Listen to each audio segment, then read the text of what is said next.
Good morning and welcome back to our weekly 10 minutes of meaning. So glad to be together again as we study the Ramchal R Moshe Chaim Luzzatto, who gives us a formula for how to lead our best and most successful life yet.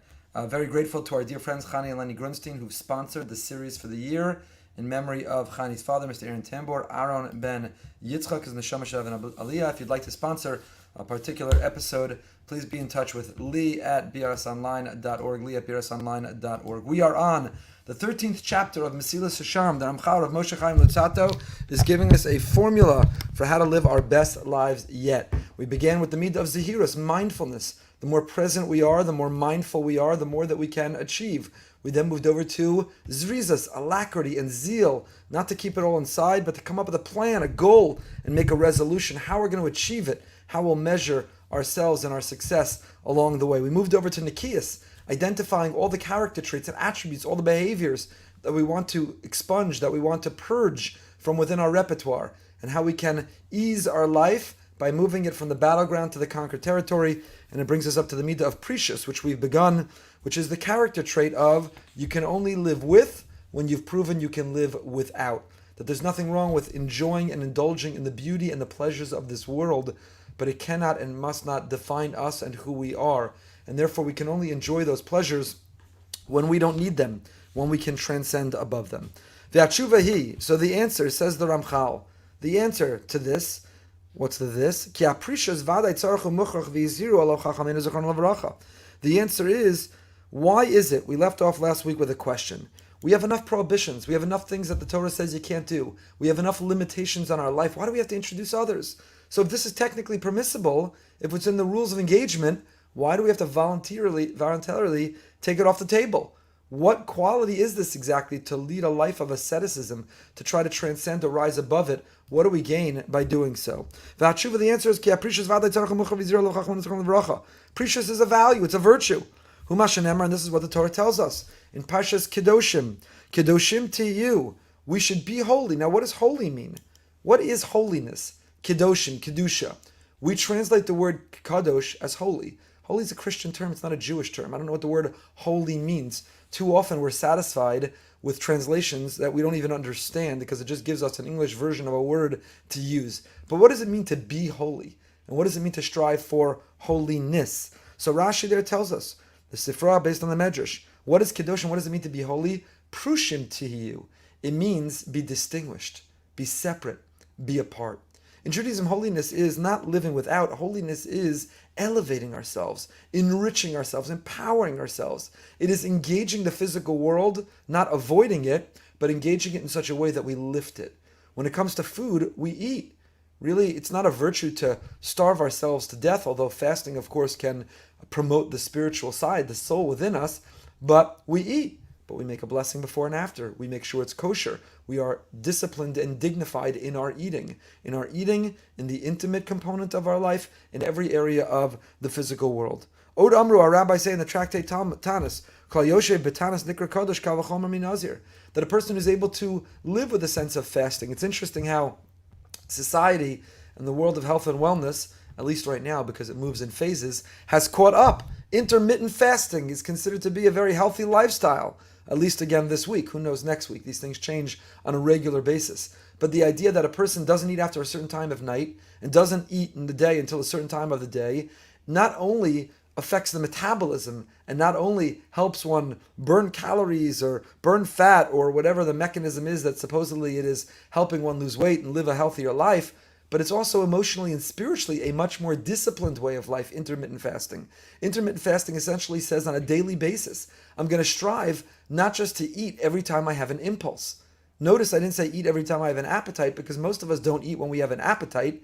We eat much more often than that. We eat when we have an impulse. We eat when we walk by the cabinet. We eat when we were in the supermarket. We eat when we are trying to distract ourselves. We eat because emotionally we're able to escape whatever it is by entering instead into a bag of corn chips or kettle potato chips. We eat not because we're hungry, we eat to indulge all kinds of other things. So the notion of intermittent fasting, aside from the health benefits, have tremendous spiritual benefits because it means no matter how ravenously hungry you are at night or however much you've developed the habit, the impulse to eat even when you're not hungry, if you're committed to fast intermittently, then you're going to be exercising that discipline muscle. And that's what Precious is about.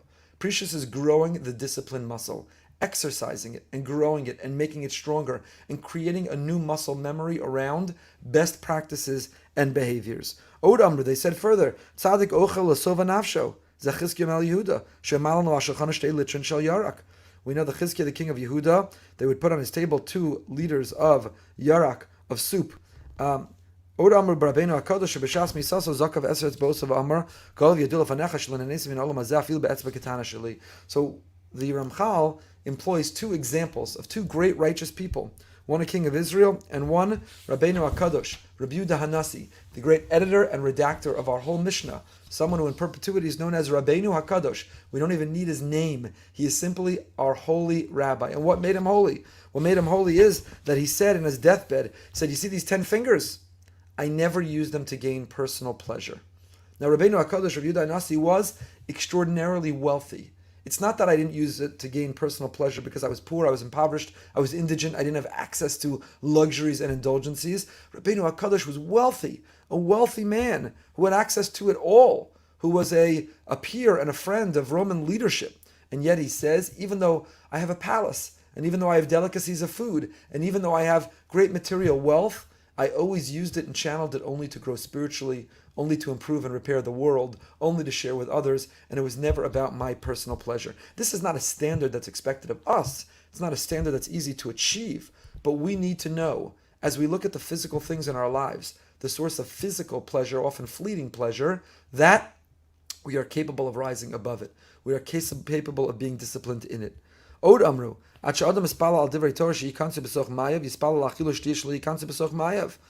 it says, the Tana Debei Eliyahu, the Medrash says, before you pray that the words of Torah be absorbed inside you, pray that food and drink are absorbed in you. What does it mean? It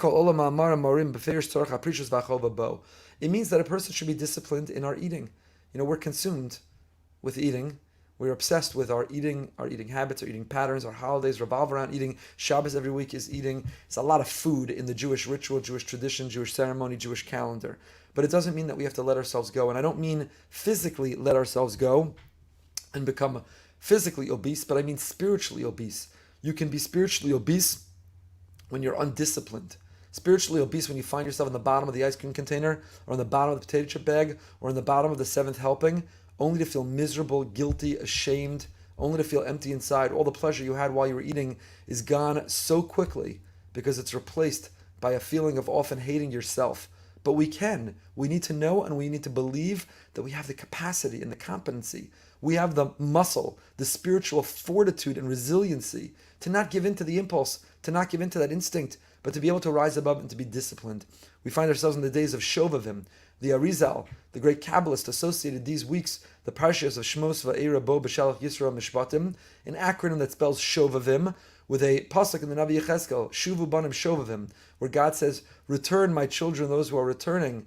And this is a period that is predisposed to auspicious to grow that discipline muscle, to strive for a sense of precious, not to live without permanently necessarily, but to prove that we can live without, because then we can afford to live with. To be able to fast intermittently, not only from food. I wrote an article I put out this morning, which includes and promotes the congressman from Texas, who in the Wall Street Journal yesterday proclaimed he's going on a social media sabbatical. It's a fast. He's practicing precious when it comes to social media.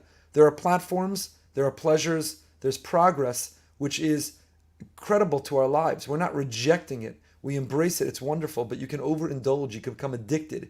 It in itself can be a source of corruption, contamination. And precious is the capacity to take a break, to do intermittent fasting, to say that I own it, it doesn't own me, I could live without. I'm disciplined, I'm dignified, I transcend, I rise above. And whether it's in my eating habits, I don't have to go back for seconds, I don't have to finish every morsel on my plate. If you go to a restaurant, what they determine to be a serving portion doesn't have to be the portion that you eat. It doesn't have to be. A person is able to be disciplined, whether it's our use of technology, our use of social media, whether any other indulgence in our lives. The explanation is there are fundamental distinctions. There's a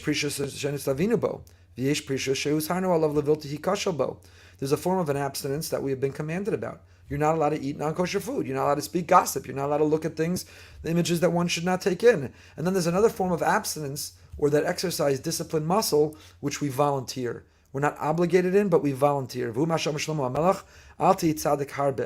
a person has to be not overly righteous. If you try to take on too much and do too much, you will implode, you will collapse, and you will fail. If you run up the ramp, the Torah tells us, a priest who would run up the ramp, whose steps were too big, revealed their nakedness. It means they wore a tunic, they wore a cloak, they didn't wear pants. And therefore, if your step is too big, then you create this gap that someone could look up that tunic and your nakedness is revealed. But spiritually, the Balei Musar tell us what it means is, if you're taking steps that are too big in life, don't take on too much too quick, because you will reveal your nakedness. You will stumble, you will trip, you will fall, and you will end up worse off than you began. We have a concept also called mechse kiyura. Sometimes there's a behavior that looks outrageous, that looks arrogant. You're not there. It's not where you belong. It's not what you're up to. And if you take on too much, then you're going to implode. You're going to collapse, and you'll be left with nothing. Alti tzadik harbe. So as much as we're endorsing a greater sense of awareness, self-awareness, a greater sense of discipline in all these areas, we're also recognizing Alti tzadik harbe. Slowly, incrementally, in different phases, in different stages of life, conquer these different areas and recognize that we're capable of working out that muscle and creating a new muscle memory when it comes to those things that are so important in our lives. Pick it up next week. Everyone stay happy, stay healthy, and stay holy. Have a wonderful day. Stay tuned to 845, Living with Emunah.